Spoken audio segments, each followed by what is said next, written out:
Hello, everyone. I'm Jordan Touche, and I'm going to talk about my life in recovery from addiction and what specific tools I use to help me with self growth.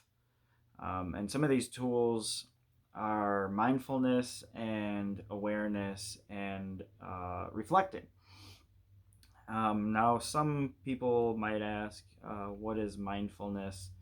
And the exact meaning of it is a mental state achieved by focusing one's awareness on the present moment while calmly acknowledging and accepting one's feelings, thoughts, and bodily sensations used as a therapeutic technique. Now, that's the exact definition. And awareness, the exact definition is the state of being conscious of something. More specifically, is the ability to directly know and perceive, to feel, or to be cognizant of events.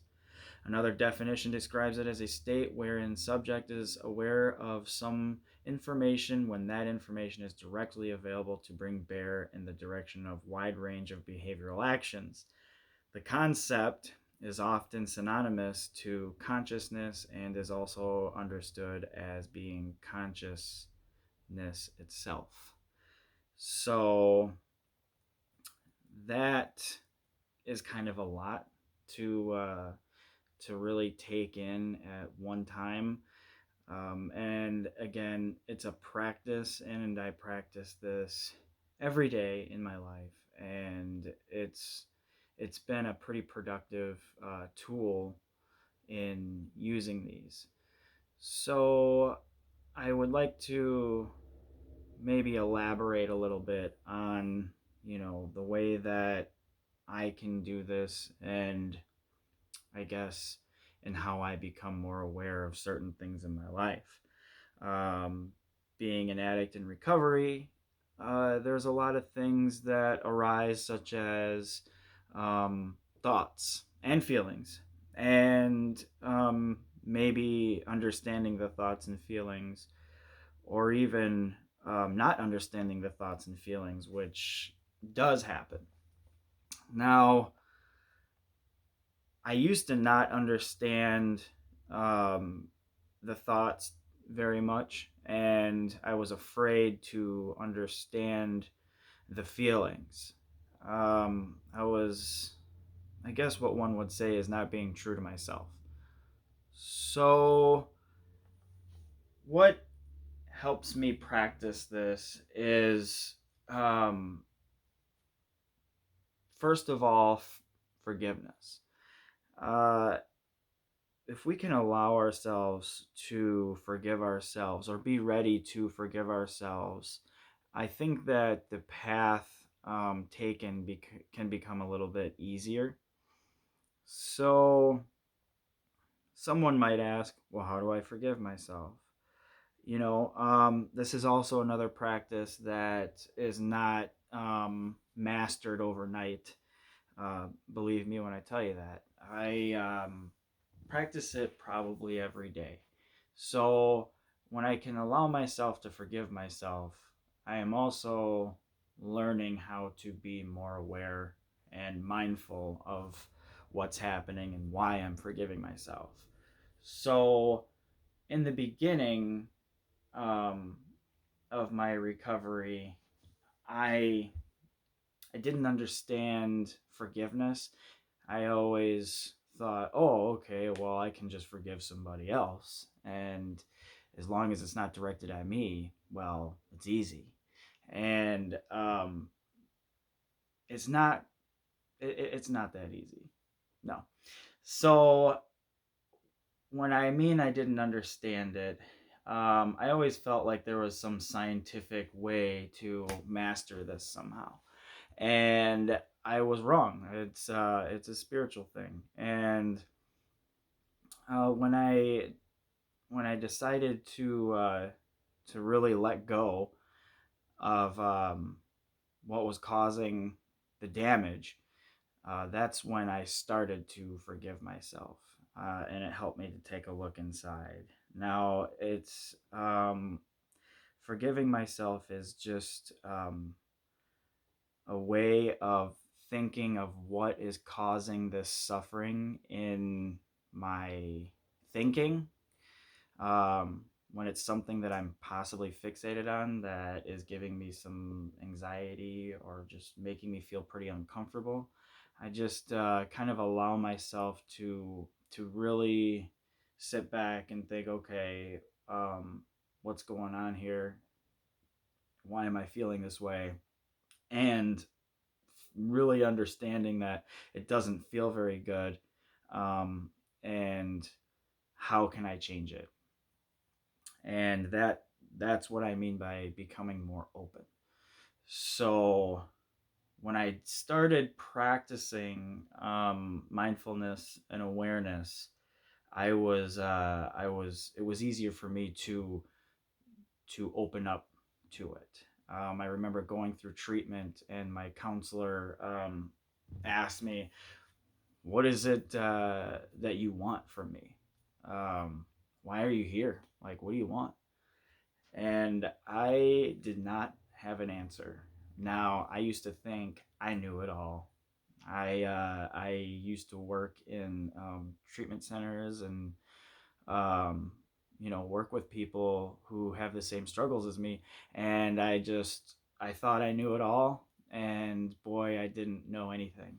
And um, so when he asked me that, it was very uncomfortable. But when I realized how uncomfortable I was feeling at that moment, that's when I knew that that's when I needed some help. And my answer was, I don't know what I need. How do I know? I just know that I'm here and I want help. And I'm open to accepting this help. I need some guidance. And he didn't really say too much to me at that point, which really confused me. And I thought that I answered it wrong, and it was kind of a challenge for me to accept that too, because he's just like, okay, okay, and anything else, and that whole anything else concept really, really messed with me.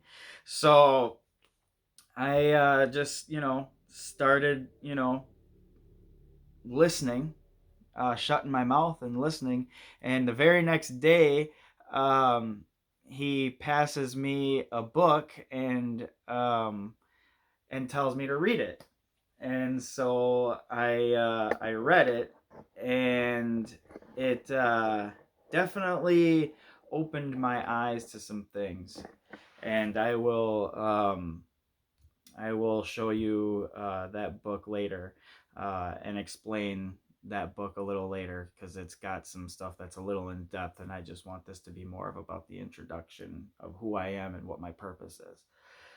With that being said, when I came to him after that and asked him what kind of work he has for me, he said, "Well, you're not the counselor. You are the patient, and I want you to just be and relax, and I'll come to you when I'm ready." And from that point forward, I did just that, and I stopped trying to control things. And I realized I was trying to control things because I was scared. And I went to another counselor, and she said, "We are going to start meditating."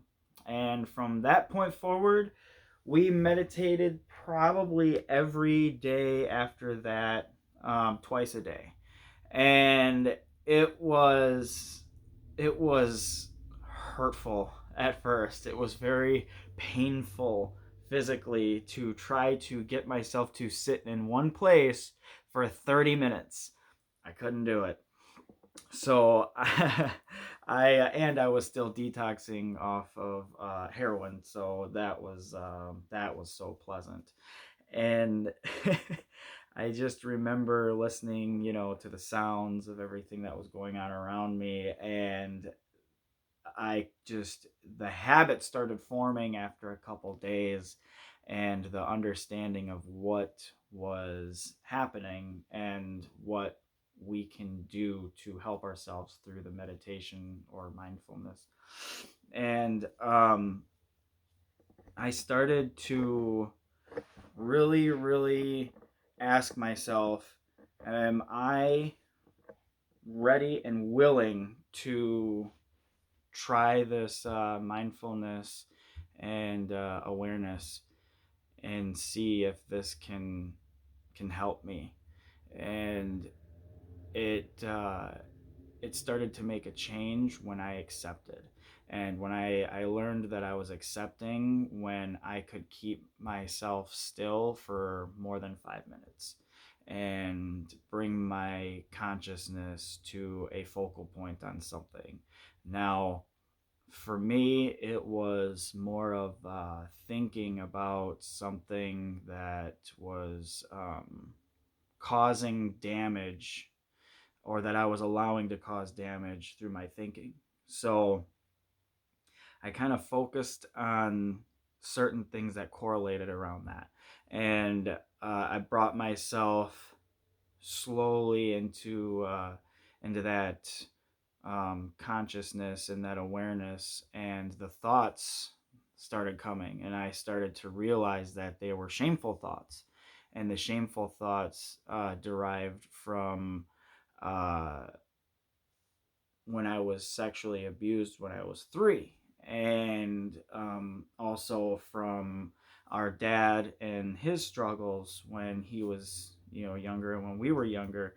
And I always had a, belief that we weren't good enough because he left us, because of the struggles that he had in his life. And I always told myself I wasn't good enough because of that. And then the sexual abuse was, I always believed that I could have done something different. And so I carried um, that shameful thinking with me all the way up until 30 years later. And so those thoughts really, really did some damage because I didn't understand the origin of those thoughts. And I always believed I could change the past for some reason. And so I started to kind of center myself in this thinking, and really, really learning how to break down each thought, understand the feeling with that thought after it. And that is to me, that is complete mindful and awareness. And uh, when these thoughts do happen, now I can take a second and breathe and go through every level of that thinking while I'm meditating, and label the feeling with it, the exact feeling, you know, sadness, fear, anger, whatever the case may be, and take that feeling and that thought together with it. And let's say my mind, will think of a train passing by, and I'll put that on the cars of the train as it's passing by, and it just goes. And that's me accepting and letting go of the shameful thoughts and feelings through mindfulness and awareness. So it's a lot easier when that little feeling happens in my stomach, um, from a thought that just is intrusive and just boom hit. I understand, okay, I got that tingling sensation. How can I breathe and bring myself to that, awareness, and to that mindfulness, and catch it and then let it go? Now, I give a lot of credit to someone that taught me this way, and he was my counselor. And I don't want to say his name because I'm going to respect his privacy. Um, but it was a beautiful thing, and I am absolutely grateful for how it happened and how I'm learning every day to accept and move forward in this path. So I just want to be able to share it with the world and how I do it every day. And there's going to be a lot more. And I write blogs, and I have a page on my Facebook, a community page. It's called Prognofection, which means progress, not perfection. And I write a lot of blogs that talk about a lot of these things, and not just my perspective, but I get to hear other people's perspectives too, and throw that in there as well. So um, hit like and subscribe, and I'll have more videos, and of course my editing will be a lot better in the future, as I'm just using my phone right now. So thank you.